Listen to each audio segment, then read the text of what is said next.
Welcome everyone to Connected by Community, podcast brought to you by Ballantine Capital Advisors, where we're bringing you nonprofits, business owners, and other community interests to make our community great and share highlights of what's going on in our community. I'm Brian Ballantine. I'm here with Anthony Colancheco, and today we have Zach Seeger from Abiding Peace Academy. Welcome, Zach. Thanks, Brian. Thanks, Anthony. Good to be here, and thanks for having me this morning. Glad to have you. Yeah. Zach, thanks for joining us. Why don't you tell the audience a little bit about yourself? Sure, absolutely. As I said, my name is Zach Seeger. I'm the principal at a small private Christian school here in Greenville, actually in Simpsonville, in the Five Forks area. We're called Abiding Peace Academy. I also teach grades 5 and 6 there at Abiding Peace. I've been here at Abiding Peace for 7 years now, just starting year 8. Originally, I am from Wisconsin and grew up on the shores of Lake Michigan. That's where I was born and raised. Then went to college, met my wife at college. We got married. We spent 3 years teaching in China, doing mission work and teaching English over there. We were in a city at the time nobody had ever heard of called Wuhan. Now people have heard of Wuhan. But we spent 3 years there and loved it. Then came back to the States and we're in Michigan for 5 years and then down here. I have 3 children, aged 10 and 8 and 6, 3 boys. And spend my free time when I'm not working or at school with the family. So, you know, I just realized, Anthony, this is a trend. I'm like the only Southern guy ever on these podcasts. You know, I don't even know what number podcast this is, so forgive me. But it just hit me when you were telling where you're from. It's one of these weird things that I forget about. Have you noticed that trend? Yes. Yeah, I enjoy the trend. Oh, well. You might be one of the only Southern guys in Greenville. Well, I was going to say. Based on the tours I give at our school, having been here 7 years, I'm practically a native. That's true. Well, and it's not just that. It's the country, right? It could be Germany, France, wherever. So Greenville's really a melting pot of a lot of the United States, which probably is part of what makes it great. So, sorry, just hit me. What brought you to Greenville? Yeah, so my family moved down for the school. The school had been started as a kindergarten through 5th grade all in one classroom, and they had grown to the point where they were looking for a principal and an additional teacher. So their search led to me and felt like a right fit for our family, and so we took that opportunity and came down. So what makes APA special? What makes APA different than obviously a public school? Maybe that's an easy answer. Sure. But also different than maybe some other private options that people look at.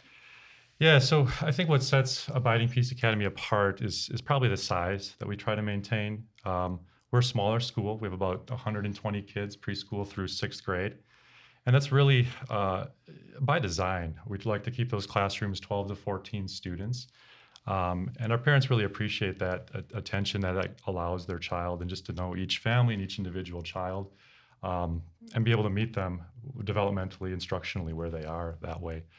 The other thing we do in our elementary school, which is a little unique too, is a multi-grade setup. So what that means is like a 2nd and 3rd grade classroom will be all in one room with one teacher. And so they'll have that same teacher for 2 years. But there's a lot of benefits to that. Research shows not only academically, but really social, emotionally is where the benefits of that multi-age, multi-grade setting come through.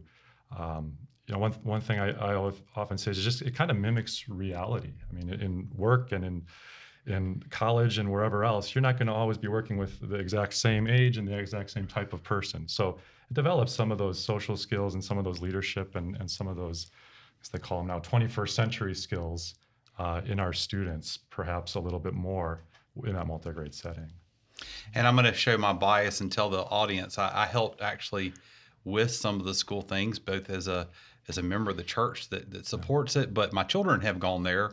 In fact, I believe my daughter was the first class that went all the way from K2 on, if I remember right, and I should know these things, but I'm starting to get old. Yeah, no, I think that's right. I'm trying to remember too. We were talking, and when I moved down, your daughter was in 3rd grade, and Preston was in 4th grade. Yeah. And all the things they told me about their dad. Let me tell you. Hey, that's not on this podcast. Okay. This will be the next episode. That's the next episode. Yeah, Brian, you were very instrumental in helping, and your students, your children were a great blessing to the school. So. Well, thank you. Well, what I was actually going to say with all that is I can attest to the multi-grade setting. I think it's excellent. You know, they've gone on my kids now are in high school, and I can't believe I'm about to say we're starting to look at colleges and all that kind of wonderful stuff, but they both have excelled both personally and academically. And I think part of that's that blessing. And interestingly enough, I went to school that way. Sure. And so when you tell people that, it's kind of, you're odd. Yeah, but I think yeah. it's odd in a good way. And if you do look at the studies, it's pretty overwhelming, Right. the results from that. And I can attest to that both personally and with my children. And what I always tell people, it allows kids to excel when they're advanced. Right. And then when they need some help, they can be lifted up. And so we're not teaching always just to an age or grade. We're teaching to the skill set of the child. And quite often we have struggled as parents. In fact, before APA, one of my children, both my children are gifted in unique ways, but one of them especially academically. And it has always been a challenge to keep him challenged. Sure. And when you have a school, sometimes the public schools or a lot of schools simply want to give them more homework that I call busy work and a waste of time, or not have programs because they're not set up for that. So maybe speak just a little bit about some of the, not necessarily my children, but Sure, right. some other things you've seen that APA flourishes in helping children either with their strengths or their weaknesses. Yeah, and you kind of hit on a little bit there. With the smaller size and with the multi-grade, we really have that flexibility to take a student who, let's say the student is a second grader, but really excels at math. It's no problem to slide them up into a third grade math class, either within that same classroom or easily just down the hall, bumping up to that other classroom without having to go through all kinds of accelerating and moving up an entire grade or changing a whole bunch of other logistical things. Likewise, too, a student that might be struggling in one area, fourth grader struggles with reading, we don't have to make them a third grader and retain them completely, but they can get a little reinforcement there and a little remedial help, either within that same classroom or above. So I think the size and the multi-grade allows for some of those advantages.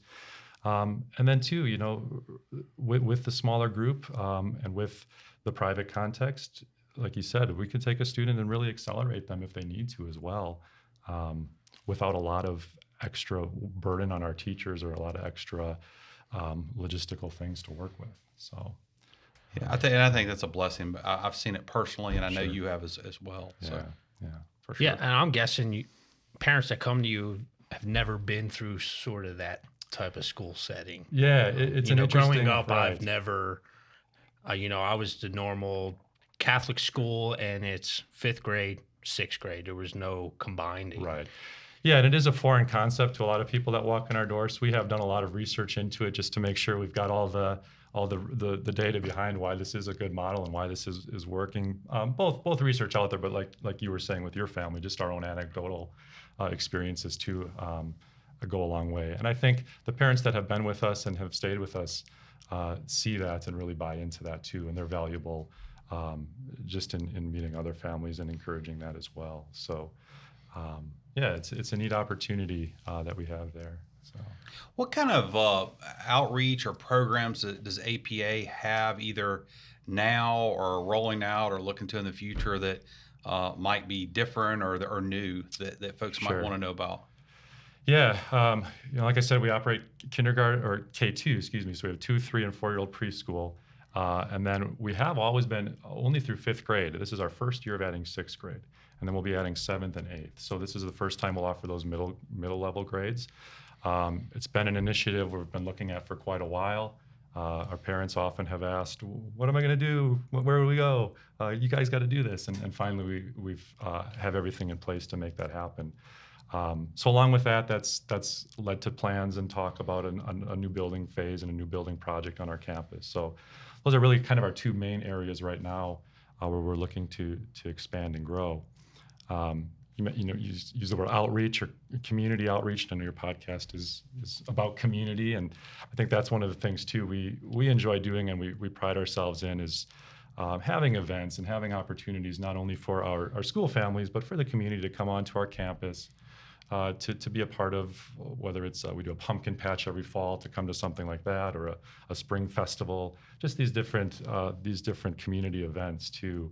The tractors and the trucks. I know I've driven by. Yeah, the touch a truck we've done before. Yeah. I think the entire community of Simpsonville comes by for that. Yeah, and we've got a great intersection too. It's just highly visible, so it's a cool way to just draw people in, and that's really the goal. Well, but Abiding Peace Academy was started as a part of Abiding Peace Lutheran Church.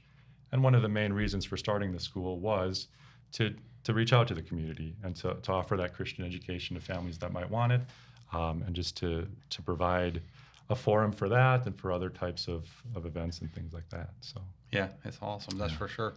So one of the things that sometimes people push back on private school in general is, well, that'd be great if I could afford it, right? Let's talk about the elephant in the room real quick, right? Sure, yeah. Not everyone can necessarily afford it or think they can afford it, and there are a couple schools maybe in the community that are out of reach for a lot of folks. But talk about that. Certainly, there is a cost associated with everything. Yeah. But what APA has done to try to make it either more affordable, to help partner with parents to make sure cost is not a reason someone can't get a quality education with APA. Right. Yeah, it's certainly something we're aware of. We want to, like you said, we want to address to take that obstacle away from families. I think the first and the biggest thing is to go to the church that we're associated with. Just their commitment to Christian education shows in a lot of ways, both in their time and the volunteer hours that they give, but also financially. They really give quite a bit to offset expenses. So every child that comes in, if you look at our website, you'll see a base rate, but every child that comes in automatically qualifies for a scholarship. Just through that congregational support. And on top of that, we have typical things like a multi-child discount, or even for certain grade levels, a kindergarten discount, things like that. With that all said, though, still, there's going to be a financial part.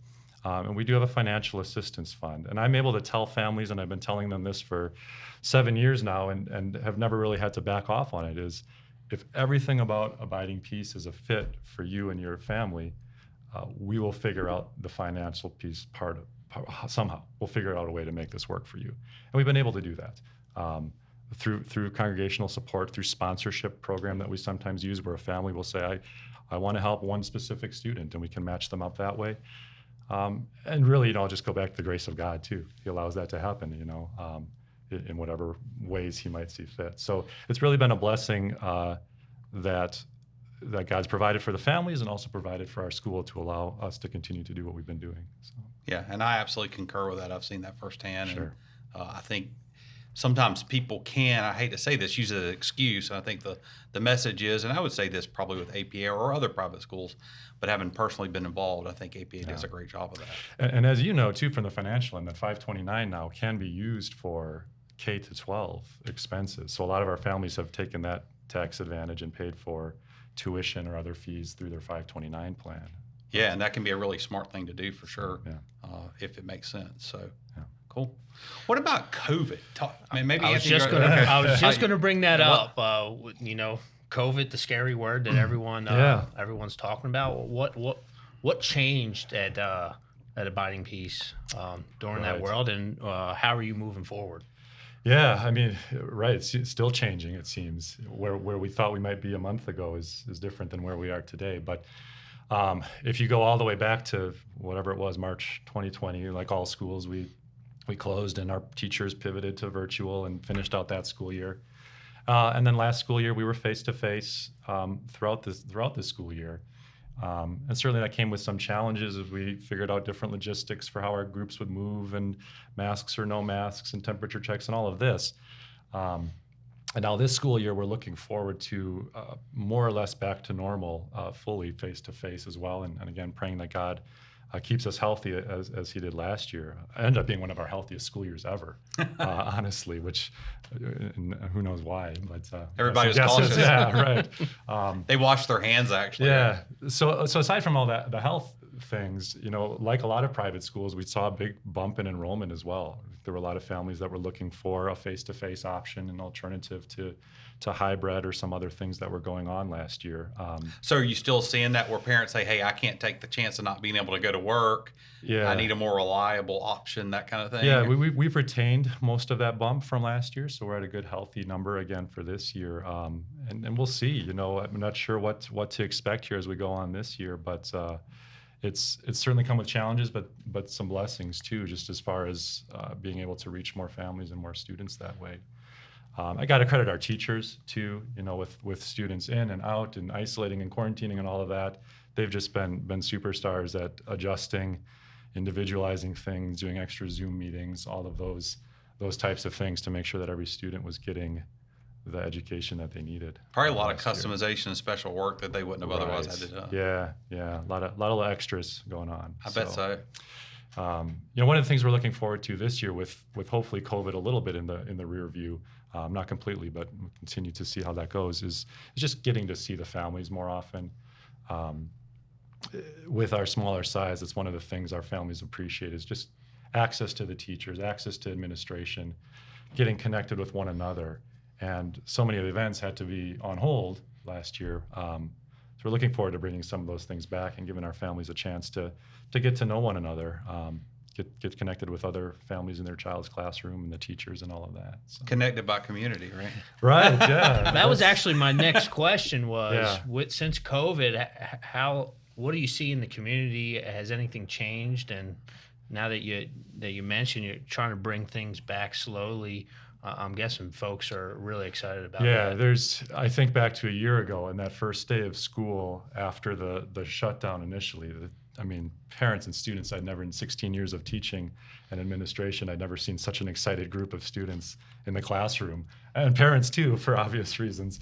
But yeah, we're looking forward to just getting people back, and I think there's an eagerness for that connection and those opportunities to meet and get to know one another. Especially as we talked earlier, so many people new to the area.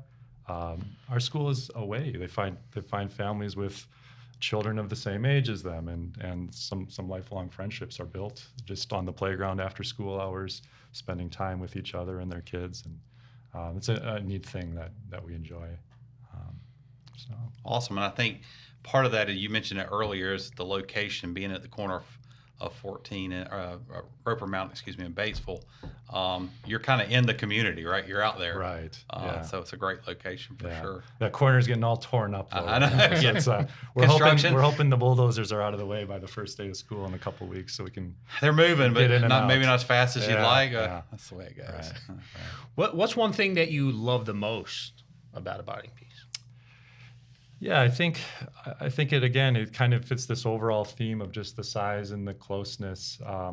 As a teacher and the multi-grade, even as a teacher, getting to know students for multiple years, getting to know those same families, really getting to spend time with them, the proximity and we want to keep growing. Obviously, that's part of our goal, but also to maintain a size that allows us to have that closeness. And for me, that's a neat thing. I'm a principal and a teacher, but I can still have that time to chat with the family before or after school and really get to know their child. So that's what I appreciate about it, enjoy. Awesome. Well, we're going to ask our signature question. What makes you tick? Yeah, I saw that on the sheet, so I had time to think about it a little bit, prepare. There's no wrong answer. There's no right answer. You can answer it in any way you want. If you watched the one podcast, the one guest thought it was what makes you angry, and that's I won't go that route. As a dad, as a husband, obviously my family is really important, and my children are at really important ages too, so they're a big drive behind what I do, and that goes into the classroom too, my students, and trying to come in every day and be the best I can for them. Whatever baggage I might be dealing with that day, just check that at the door and make sure that I am giving them energy and giving them attention and giving them what they need. But behind all of that, students, family is for me Christ.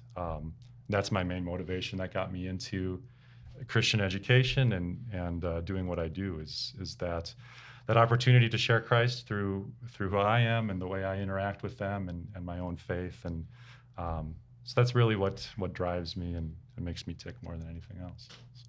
Awesome. Yeah. So you want to tell the audience where they could find more information about Abiding Peace or where they can contact you? Yeah, absolutely. If you go to our website, it's www.apacademysc.org. And you can go on that website. You'll find contact information there, phone number, latest on anything that might be happening. You can set up a tour there if you're interested to come by. But that website is really a great hub. You can also find us on Facebook, search Abiding Peace Academy, and get connected there as well. So. Yeah, please also share us, like us, follow us on Facebook, LinkedIn, Instagram, and podcast apps. I think that's platforms, whatever they're called. No, yeah. And we want to thank everyone for watching today. I want to thank Zach for joining us. A lot of great information, and really appreciate you being here. Yeah, thank you for having me. Appreciate it, and great thing you're doing here. I enjoy watching. Thanks so much.